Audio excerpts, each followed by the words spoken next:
पवार यांनी तर पुस्तकात काय लिहिलंय ते आम्ही प्रेक्षकांना यादी पण सांगितलेलं आहे. त्यामुळे या सगळ्यांची चौकशी होणं कारण संस्थांशी संबंधित आहे हे तरी नक्कीच गरजेचं आहे. पण मला नीताताईंना असा प्रश्न विचारायचा आहे की आतापर्यंतचा घटनाक्रम पाहता जर आपला काही गुन्हेगारी कृत्यांशी संबंध नाही असं रुपाली चाकणकरांचं म्हणणं आहे, तर चौकशीसाठी त्यांनी स्वतःच यंत्रणांना मदत करायला पुढाकार घ्यायला नको का? नक्कीच.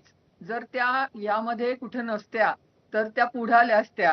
पण या सगळ्या प्रकरणात एकंदर त्यांची सख्खी बहीण, तिच्या पतसंस्थेची असलेल्या ठेवी, त्याचा संबंध आणि ह्या खराचे दिवसागणिक निरनिराळ्या म्हणजे त्याचा मला असं वाटतं की कुठलं क्षेत्र राहिलं नाही. गर्भपात, बलात्कार, मनी लॉन्ड्रिंग, काय त्यांनी त्या परत शेतीच्या विषयात जी कंपनी काढली त्याची फसवणूक, जमिनी लाटणं म्हणजे मल्टी स्पेशालिटी गुन्हेगार आणि एवढं त्याचं मल्टी स्पेशालिटी त्याचं मोठं साम्राज्य आणि दिवसेंदिवस ते उघडकीस येते.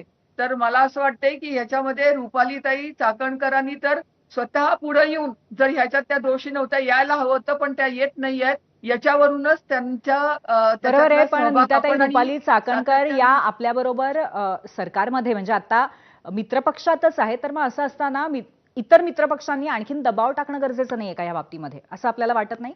मला वाटतं की मुख्यमंत्र्यांनी पुरेशा काळजी घेऊन मुळात हे प्रकरण ह्याला अटक करणं हे अतिशय जे म्हणजे इतकी वर्ष ते उद्योग करतोय आणि हे आतापर्यंत कुणापर्यंतच आलं नाही.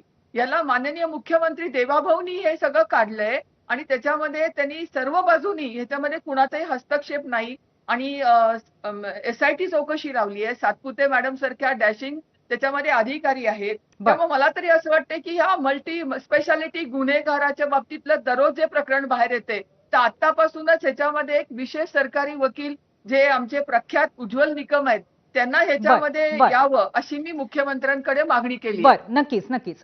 सुषमाताई पुन्हा तुमच्याकडे येते. आतापर्यंत तुम्ही संस्थानाच्या बाबतीमध्ये आता म्हणालातच की तिथे कशा पद्धतीचे आणखीन लोक